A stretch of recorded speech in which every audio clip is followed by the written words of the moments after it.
After a 2-month period without any communication, we reconnected to share our thoughts and experiences. I was left about 10 weeks ago after a 5-year relationship that spanned from our mid-20s to our early 30s. Heading to an event close to where we used to live, and where she still resides, I decided to invite her, breaking our strict no-contact rule. During that time, we had met once, where I desperately begged her to give us another chance, which, as expected, didn't go well. Initially, she was quite reserved and made it clear she couldn't stay for long.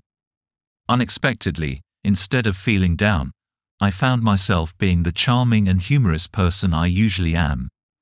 We enjoyed catching up, sharing laughs, and reminiscing over drinks. When it was time to leave, she suggested we extend the evening by going out to dinner. Although the night went smoothly, we did briefly touch upon some sad memories. After walking her home, I greeted the dog we had raised together. Upon returning from the bathroom, I found her standing in the middle of what used to be our living room, giving me a familiar look.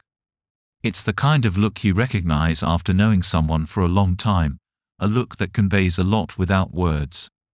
Normally, I would have embraced her and kissed her after a night like that, but this time I resisted the urge and simply thanked her for the evening, wishing her a good night. I feel a sense of pride for my restraint, though I can't help but feel a bit regretful. I do miss the physical closeness, but I know that pursuing it wouldn't have mended our relationship and would likely cause more hurt. I believe it's futile to maintain hope for reconciliation. I've come to terms with the situation, yet it served as a poignant reminder of a love and connection I hope to experience again in the future. Let's consider the community's response to this. Realm Van 56 inquired about the reason for the breakup.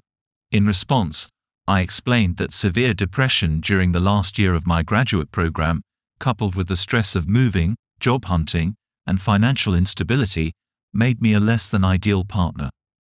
Even after I managed to sort out my issues, the mutual resentment had grown too strong, leading to a downward spiral. She was against the idea of couples therapy, and once I achieved financial stability, she asked me to move out. Initially, she framed it as taking a break, but on the eve of my move, she made it clear that it was a definitive breakup with no chance of getting back together. In an update on our surviving infidelity, I asked if anyone discovered infidelity post-breakup. 7 months after the end of my only significant relationship of 5 years, I shared that my ex, who initiated the breakup, made our shared living situation unbearable until I left. Her behavior towards me was filled with annoyance, disdain, and a lack of temper control, with no intimacy or affection. Since then, we've fallen into a pattern of monthly meetups for dinner and drinks, with no further interaction. During our last meeting, we ventured into discussing our current dating lives, a conversation I was apprehensive about but found surprisingly liberating. She admitted to having a rebound with whom she became deeply emotionally involved, and upon my probing, it was revealed that she had started this relationship while we were still together, confirming my suspicions of her infidelity. Numerous events began to intertwine unexpectedly. I was genuinely surprised by her actions. She had always expressed intense aversion to cheating, citing her father's infidelity as a significant source of her emotional distress. Initially, she attempted to shift the blame onto me. Suddenly, she was pushing for marriage, a topic she had previously shown no interest in, yet it was something I had been actively pursuing. This sudden pressure alarmed me. She was eager to set wedding plans for the upcoming year, but I felt unable to engage in that conversation due to pressing issues in our relationship that needed addressing. Overwhelmed by stress and my professional duties, I postponed the discussion until a less hectic time. Following my refusal, she chose to be unfaithful, which is completely unacceptable. She fabricated a reason to meet with her affair partner, a mechanic who had taken a liking to her, shortly before our unexpected marriage conversation. I suspect she had already decided to be unfaithful, and the marriage conversation was simply the catalyst for her to initiate a relationship with someone else. I'm finding it very difficult to cope. Prior to this discovery, I was quite proud of the progress I had made in my personal healing, but this news has been overwhelmingly crushing. However, it has been beneficial in extinguishing any remaining hope I had of reconciling with her. I am now thoroughly repulsed by her and cannot fathom any physical contact with her in the future. Turning to community feedback, EW suggests that discovering the truth is a stroke of luck, as many who are betrayed never get confirmation of infidelity, leaving them with doubts and self-blame. VuZoc comments on the painful truth that women often do not leave their partners unless they have someone else lined up, a behavior referred to as monkey branching, which VuZoc experienced firsthand. VuZoc's former partner and best friend both vanished simultaneously, and it was later revealed they had moved in together, despite previous signs of infidelity that were overlooked. VuZoc's ex-partner also accused him of cheating, despite her own zero tolerance for such behavior, which was likely a projection of her own actions, as her new partner also has a history of cheating. In a recent recollection, my ex, who is a lawyer, represented her affair partner while we were still together, which could have serious professional consequences. She was employed at a firm owned by a family friend but has since moved to another firm, with the affair partner still represented by the original firm. In our state, engaging in a sexual relationship with a client can lead to a breach of professional conduct, unless the relationship existed prior to the legal representation, which typically applies to spouses or domestic partners. Given that she was living with me and not the client at the time, this situation does not reflect well on her. I am contemplating whether to report this ethical violation, having only recently realized the potential breach, and I am now fixated on the idea of seeking retribution through legitimate means, after previously harboring much more distressing thoughts of revenge. My relatives and friends are advising against it, mainly because of the potential harm it could cause to someone's means of making a living, and because it doesn't help me move on. Nonetheless, I can't help but feel fortunate to have stumbled upon such a remarkable chance. It's distressing to think about letting such an opportunity pass by. I do believe that this might be the most heartless act I've ever considered, and it makes me hesitate, knowing that it could ruin her career. The likelihood of her losing her license to practice law is slim. She would probably just receive a caution, and I think the timeline is actually safeguarded by the regulations. Yet, if these issues were to be reported, they would cast a shadow over her professional life and certainly cause upheaval. This situation would inevitably spill over into her family life, where most are unaware of her infidelity, and stir up trouble there too. What you're experiencing is tough, but trying to get even won't improve things. In the grand scheme, this is a relatively minor issue. Focus instead on the larger battle, your personal growth and future happiness. In the end, meddling with your ex's career won't be to your advantage. Use your energy to better yourself and to move on. Maintaining contact and dining with your ex may be preventing your wounds from healing. For quicker healing, it might be wise to sever all ties. Learn from this experience and use it to transform into a stronger version of yourself. Time will help heal the wounds. Continue to progress and focus on the positives. We've received several other opinions. Exotic Mango 2768, who is a lawyer, says that the exception for pre-existing relationships isn't limited to spouses or partners and believes this complaint will amount to nothing for the Bar Association. You should focus on moving on. Red Crane Lives comments that lawyers often look out for each other and doubts that anything significant will happen to her. The downside is that it could give her a reason to claim you're the issue in the relationship. Icy Scratch 7822 predicts it will likely be overlooked unless the client felt affected or compromised by the situation. They agree with your friends and family that you should move on. Jen Randy, also a lawyer, clarifies that this is a moral, not an ethical, violation according to the rules. The exception for pre-existing sexual relationships covers more than just spouses. They mention a case where a lawyer was suspended for starting a sexual relationship with a client during representation, emphasizing the rule's intent to prevent exploitation. They express sympathy but advise you to move on. Back in the Real World adds that you've been fixated on your ex for nearly a year and suggests that instead of dining with her, you should seek therapy to release the burden of this past relationship. Finally, we have a story about an unexpected meeting with an ex and their new partner, who was involved in the infidelity, at a restaurant that holds memories from the past relationship. The woman my partner cheated on me with turned out to be an old childhood friend of his who had moved away. He always believed she was the one who slipped through his fingers.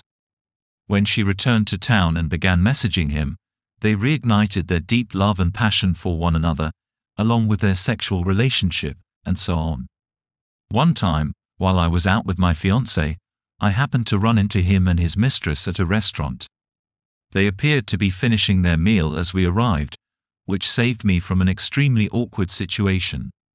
Throughout their meal, he couldn't take his eyes off us, particularly my fiancé, while his mistress seemed visibly annoyed by his staring.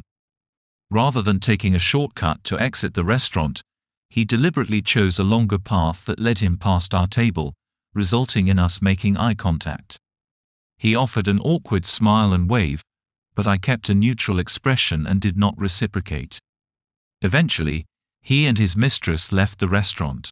Less than a week later, I received an email from him stating he thought he had seen me at the restaurant, expressing surprise at my presence in town and commenting on my appearance.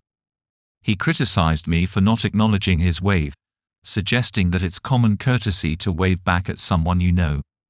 He claimed he was attempting to make amends and expressed a desire to catch up, but concluded that I wasn't interested in making peace. He stated he wouldn't contact me again. I haven't replied to his email because I'm at a point in my life where I refuse to let someone who drains my energy back into my life. Have any of you ever encountered an ex or their affair partner in a public setting? I appreciate all the feedback from my online friends. As I've shared in the comments, I often second-guess myself. Despite not wanting anything to do with him, I worried that I was too rude by not responding to his wave. However, your comments have validated my choice to remain silent. Some of you asked for more details about my situation. I am a 29-year-old woman, soon to be 30 in early June, while my ex and his wife are both around 33. I entered into a relationship with my ex when I was quite young, at 18 and just starting university, while he was finishing up at 21, almost 22. We met through a couple of mutual friends, as he was a mentor to them at the university. Since this was my first serious relationship, I mistakenly believed the toxic behaviors exhibited by him and his family were normal. His family would often mention his affair partner, his childhood friend, at every event I attended, expressing wishes that she could join us and even video calling her to include her in the festivities. At family events and even at home, my ex would frequently leave to have conversations, later admitting he was talking to her, but he insisted they were just friends. I voiced my concerns about his families and his actions, but he dismissed me as being insecure. When his affair partner moved back to town, my ex confessed he had been in touch with her and planned to meet up, yet he always reassured me they were just friends, that he loved me, and accused me of misinterpreting the situation and not trusting him. He suggested I should be happy for his friend's return.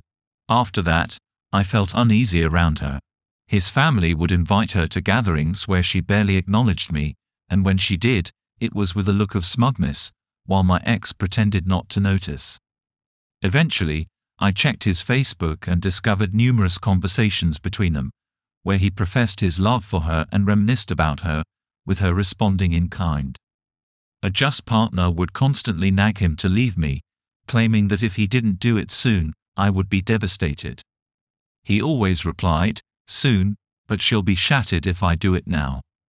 When I finally confronted him, he denied everything for days, despite me having his messages. Eventually, he cracked and admitted he was in love with her. The day we ended things, I began the process of relocating to a different city to live with my sister. Shortly after I left, the just partner took my place and moved in with him. His parents made a big display on Facebook about how much they adored their new daughter-in-law, the just partner, and how much they missed her. My family always despised his family and him, but I overlooked their feelings. We had been a couple for 3.5 years, so I was 22 when he broke up with me.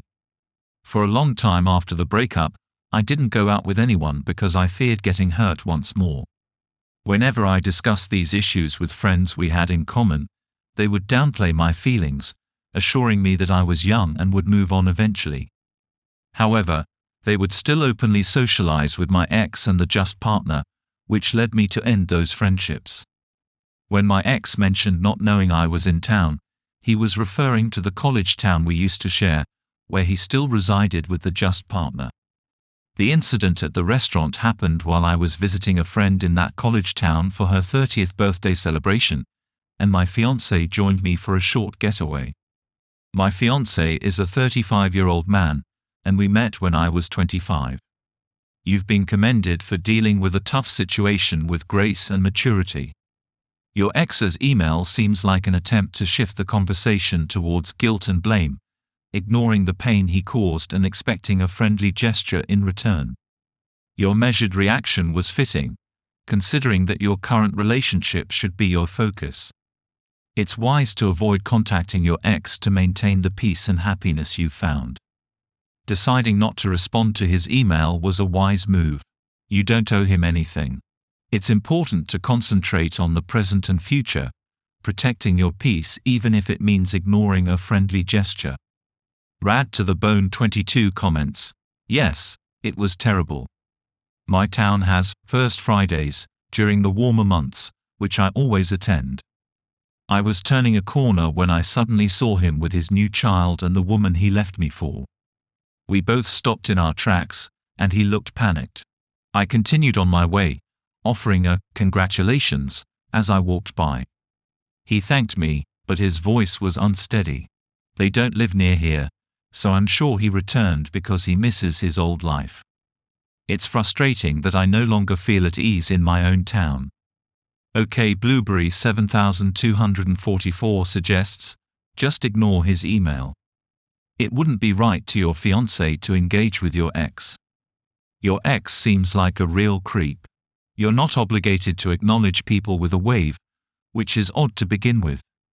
The idea that he expected recognition from you is absurd. You don't even owe him a nod, let alone a wave. Let his wife wave to him. Stay above it all and don't get dragged down to his level.